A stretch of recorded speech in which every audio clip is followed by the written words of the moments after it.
That's the scary thought for anyone that are Ilia Topuria fans. Because if there's anyone that can replicate that game of Makhachev, or at least to a degree, Arman Tsarukyan. Yo, mira, pues tengo a Paddy en la mente. Me gustaría pelear con Paddy si es que no me dejan subir en peso welter para pelear con Islam, porque el combate que realmente me gustaría tener es en contra de Islam en la tercera categoría. He's trying to find easy fight and to defend that belt and go up, and UFC trying to make him to be a superstar. So right after a completely dominant victory at UFC Qatar, Arman Tsarukyan has his sights firmly set on one thing: fighting for the lightweight title.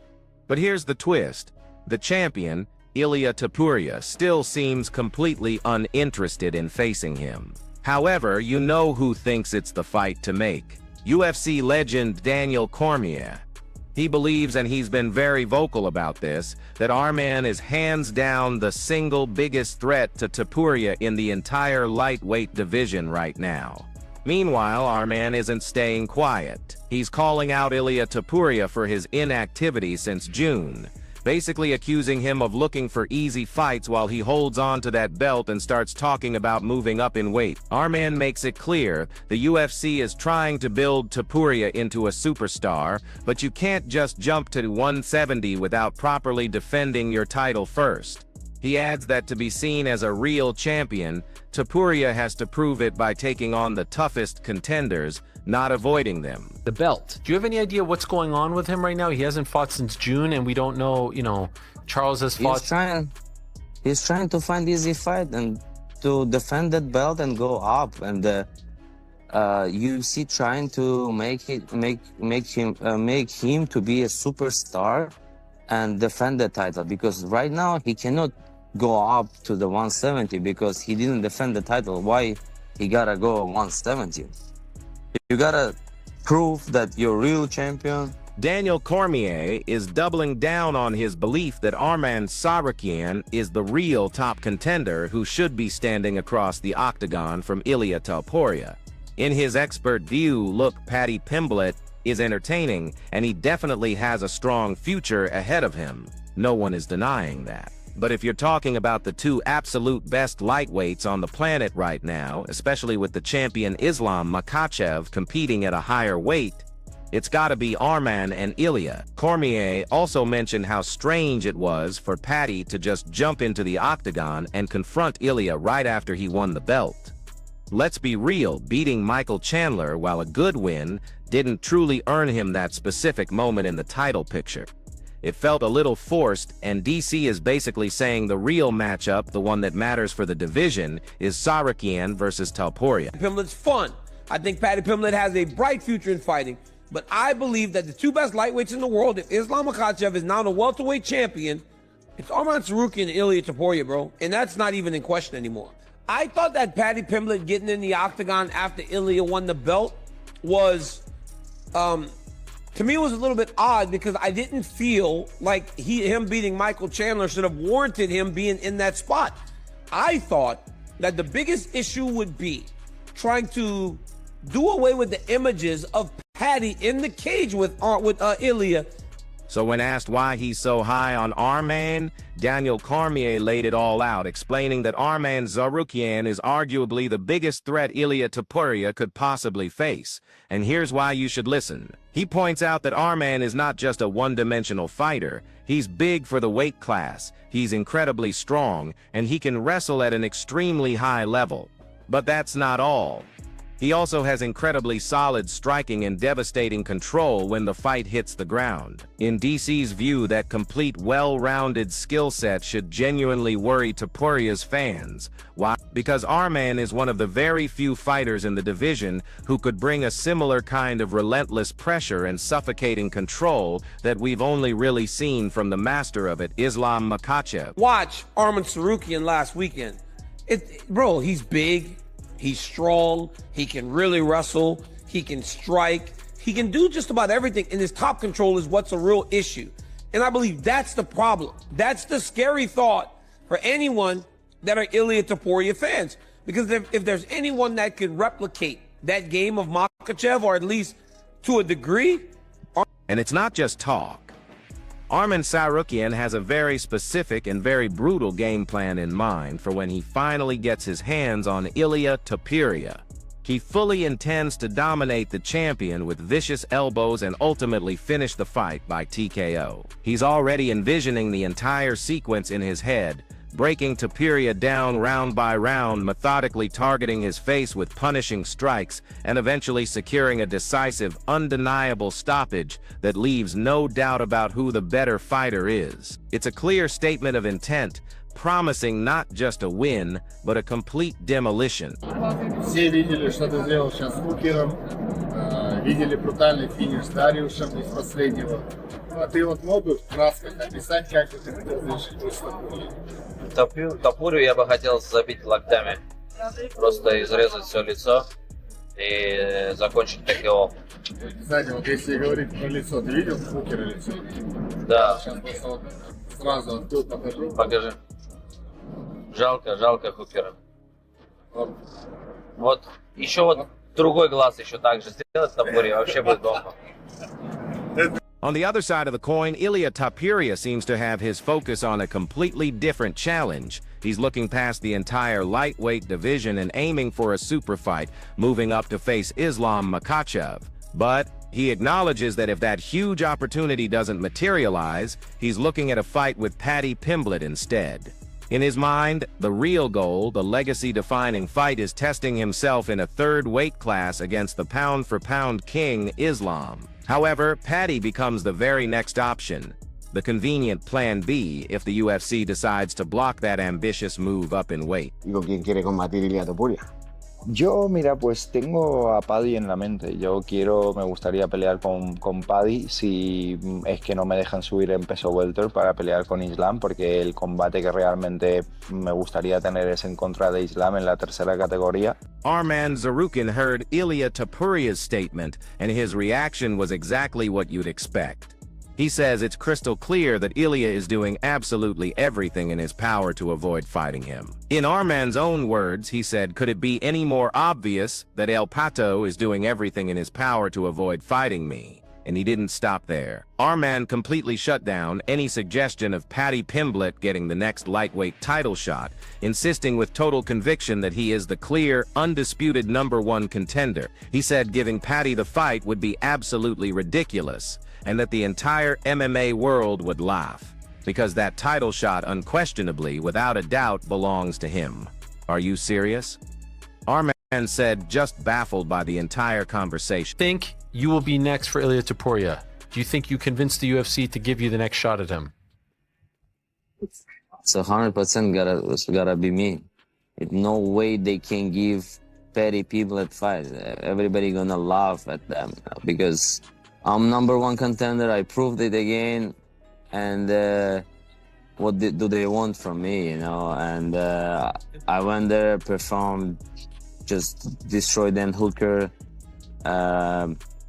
and they wanna put the guy who is fake making rank. Arman Tsarukyan didn't just stop at calling out Topuria. He took direct aim at the official lightweight rankings, questioning how in the world Paddy Pimblett suddenly jumped into the top 5 after beating opponents who weren't even ranked that high.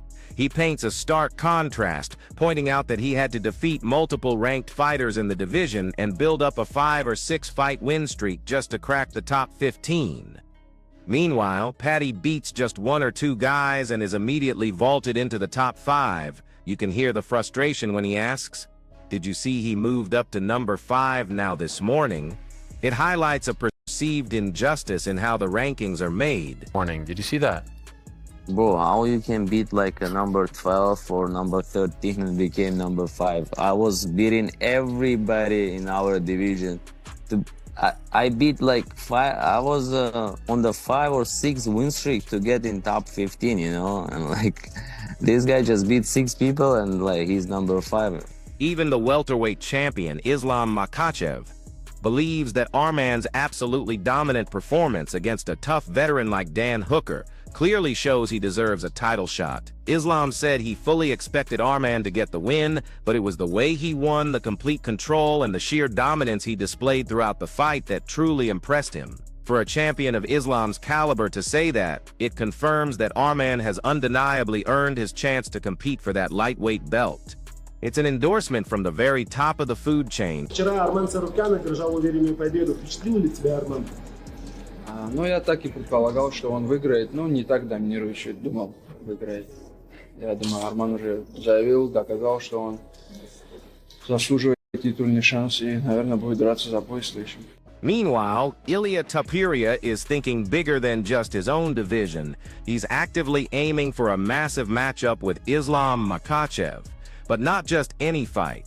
He's proposing a special, one-of-a-kind, pound-for-pound title fight at a catchweight. He feels like he could take one more fight first to stay active, then make that ambitious move up in weight in the summer. Or, he suggests, the UFC could even create a unique, brand-new belt for them to battle over, meeting at a middle ground weight between their respective divisions. It's a move designed for legacy, not just another title defense. Lo vi como que con cero ganas de realmente estar en el combate, ¿no? Islam finalmente hizo su trabajo, lo que siempre hace, pelear súper aburrido, le da igual el público, que no es la forma en la que yo veo y me proyecto en este deporte, porque yo siempre apuesto para entretener a todo el mundo, de que la gente cuando invierte su tiempo, sus recursos para ir a verte, que realmente estén contentos de la inversión que hacen. Pero bueno, ojalá ese combate suceda también. Yo creo que sería un combate de altísimo nivel. And what about Islam Makhachev? Well, he has also made his position perfectly clear. He has no intention of moving back down to lightweight unless the offer is incredibly significant.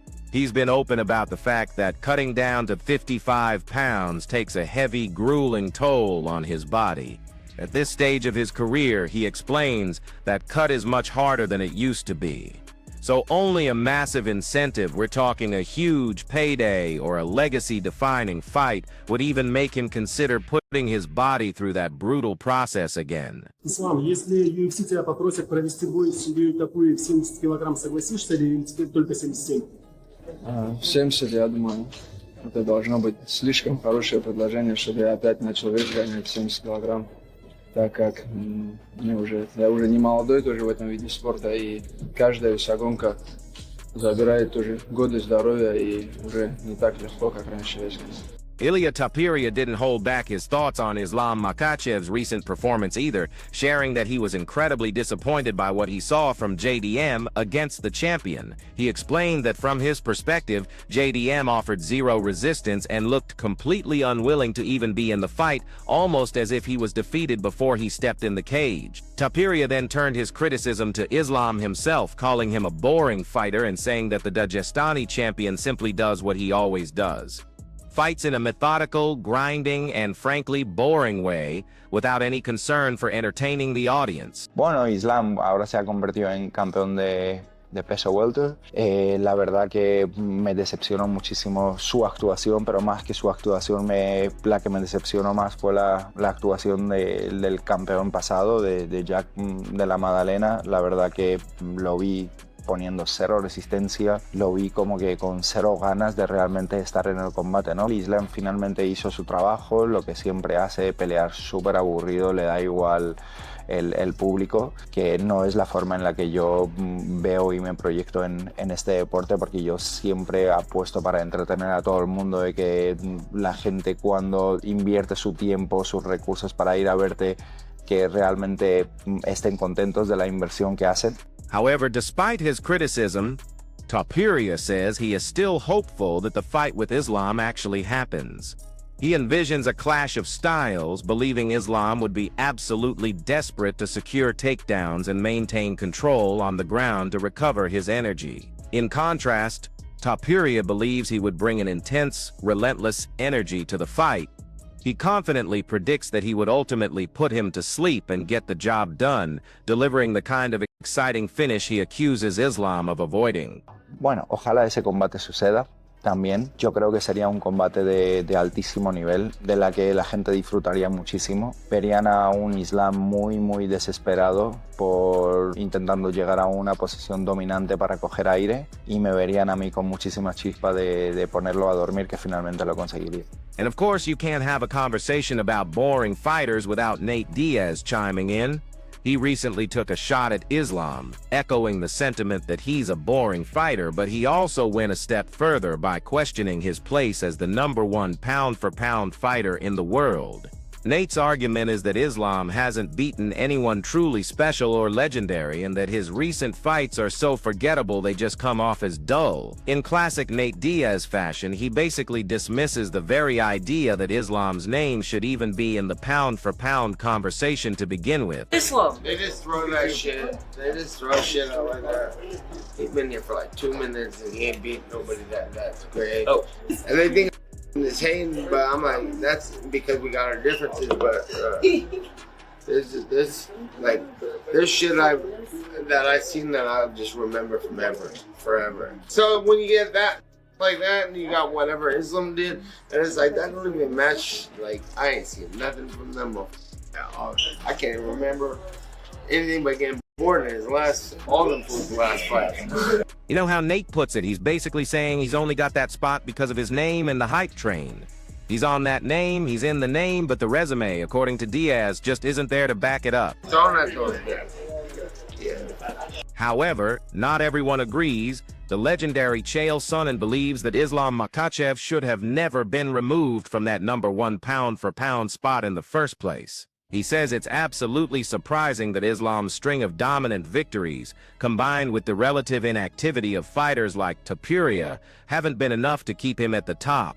He directly questions the logic behind ranking someone above him without them ever even facing each other. Sonnen feels the ranking committee owes everyone an explanation, noting that simply beating Jack Della Maddalena doesn't justify a fighter jumping ahead of a dominant champion like Ilia Topuria. I'm a little surprised that Islam getting a victory, and in the absence of Topuria fighting at all, I'm not quite sure how we flip-flopped. I think that maybe the committee owes us an explanation. The more appropriate explanation is we never should have taken Islam out of #1 to begin with, but they did.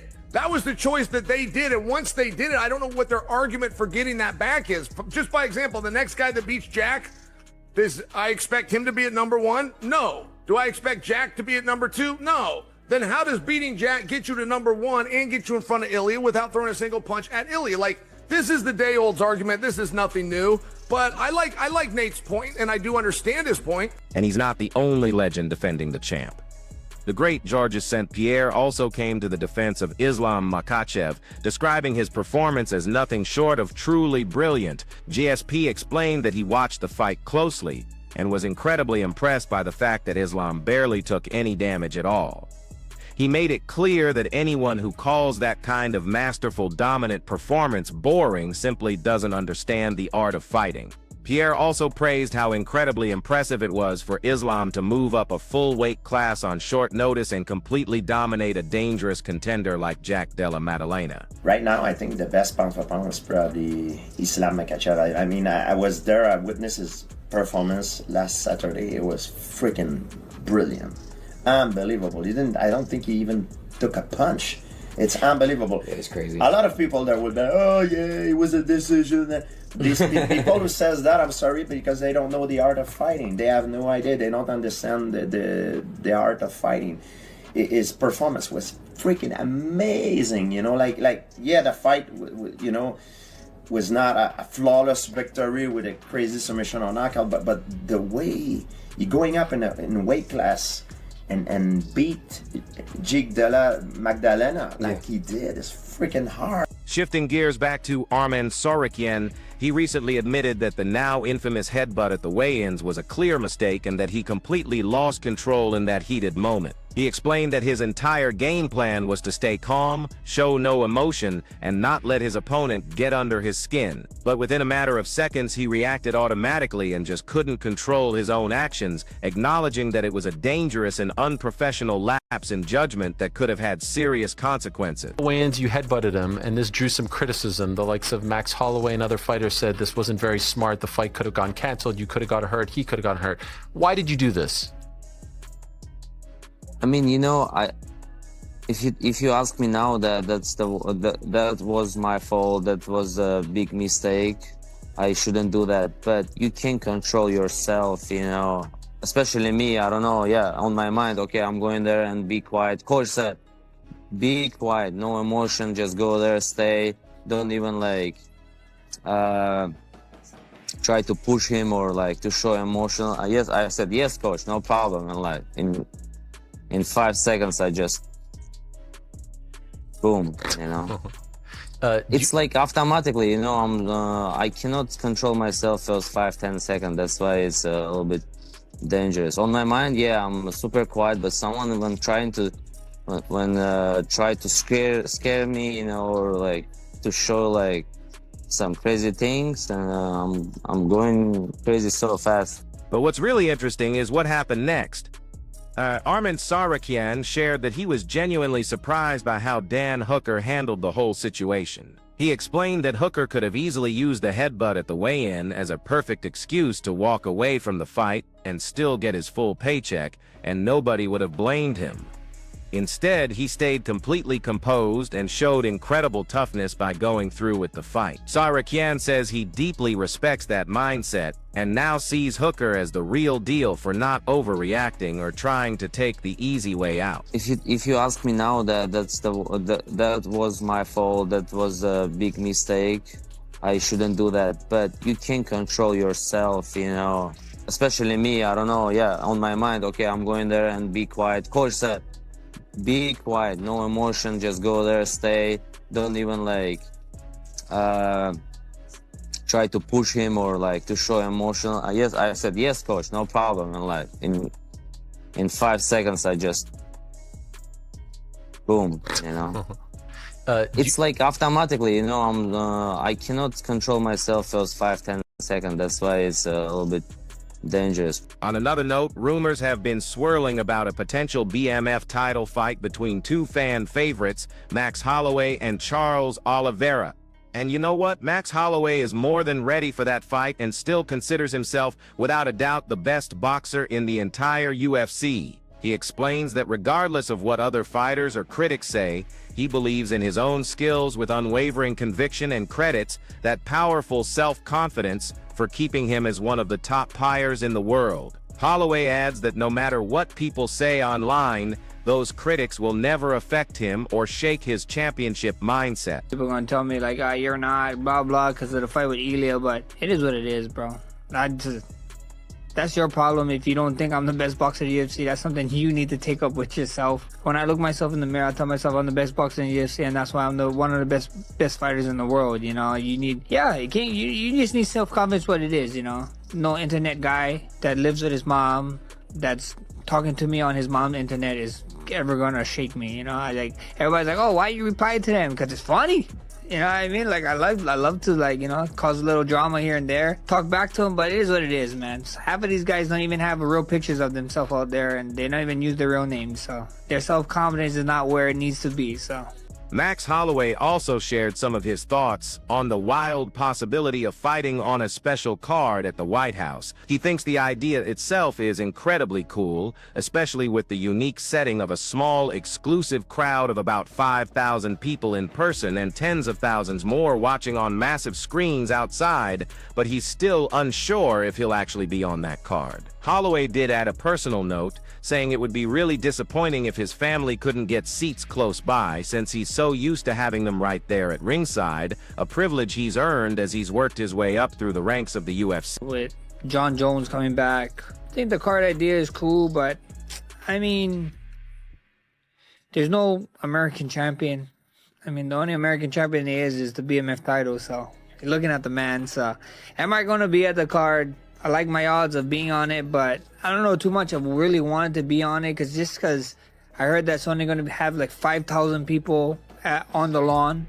And then they're going to have like across the street, they're going to have like 80,000 people at screens watching and stuff, which is cool. But the 5,000 people, I don't know if my family would be able to have seats there. So at the end of the day, it kind of sucked not having your family members there, you know, especially when I worked my way up so high in the UFC to where I'm so used to having them in like really close ringside and stuff and them just being there. When you think about it, Max Holloway believes his chances of being on that White House card are probably pretty high, and for a good reason. Right now, there's no American UFC champion, and he holds the BMF title, which is arguably the next best thing in terms of American representation. He explains that first and foremost, he needs to fully recover from his current injury and hopes to fight early in the year, maybe around March or April, just to stay active. Because if that White House fight is held in June as planned, it would mean a very long wait since his last fight back in June of the previous year. And for a guy like Max, staying active is everything. The odds of me being in there is probably high, like I said, because there's no UFC American that's a champion, but me with the BMF title. So we'll see what happens. You know, first things first. Just get through this injury, and hopefully I can get a fight early in the year, like around March, April, and see if I can do a turnaround. If they wait, if they hold me, it's just so long. Like, I know I fought Poirier in June, and the card is gonna be in June, so that'd be a long wait for me. Max Holloway. Finally, Max Holloway took a moment to question why Charles Oliveira is somehow ranked above him in the lightweight division, and he's got a point. He explains that after he beat Dustin Poirier, he should have been ranked ahead of Oliveira, and for a while he was. But then, Oliveira fought a lower-ranked opponent, and suddenly magically moved above Holloway in the rankings without Max even fighting. This left Holloway completely confused about how the UFC rankings are actually determined. As Max put it, me beating Dustin puts me ahead of him, which I was. Then he fought someone who was like ranked number 10, then all of a sudden magically moved above me, so I don't know how the UFC rankings were. That's all we have for today's video, and we truly hope you enjoyed it. Make sure to share your own thoughts on all this in the comments section below, and don't forget to like and subscribe to our channel for more amazing MMA videos just like this one.